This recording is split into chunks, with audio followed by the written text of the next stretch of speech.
В СВФУ стартовала летняя школа корейского языка и культуры. Занятия организовала делегация представителей Кибер-университета иностранных языков «Хангук». 20 студентов и 30 школьников Якутска – слушатели лекций. С подробностями Марферина Алексеева.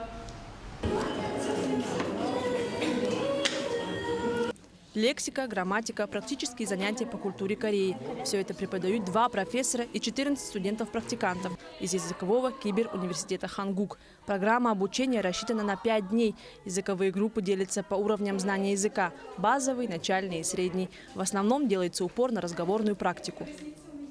Мне нравятся вообще сами учителя, и мне кажется, это очень хорошо, то что именно носители языка тебе преподают. Они говорят быстро очень, и ты должен адаптироваться, и со временем уже привыкаешь к речи, уже начинаешь понимать, о чем они говорят. На практических занятиях ребят постарались полностью погрузить в корейскую культуру. Помимо языковых курсов, корейские преподаватели проводили традиционную церемонию. Вместе изготавливали шкатулки, корейские сладости, бумажные фонарики в виде лотоса. Изучая корейский язык и культуру, ученики становятся ближе к Корее, к пониманию менталитета другой страны. Мы надеемся, что и наши преподаватели лучше поймут культуру народов России.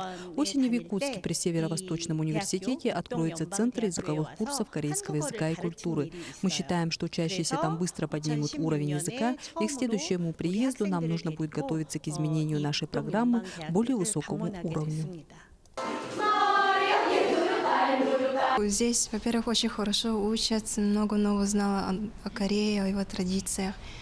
И было весело. Знаем правильное произношение всех слов, допустим, потому что носители лучше знают. Наконец-то познакомиться с корейской культурой намного поближе. И в будущем у меня есть некоторые планы насчет того, что я бы устроился на работу в Корее. За последние 2 года у якутской молодежи возрос интерес к корейской культуре. Число желающих поступить на факультет корейского языка составляет 43 абитуриента. По сравнению с прошлым годом число увеличилось в 2 раза. 3 сентября в Якутске открывается Институт корейского языка короля Сэджона, где будут проводиться такие же языковые курсы. Марферина Алексеева, Илья Сыромятников, Якутск.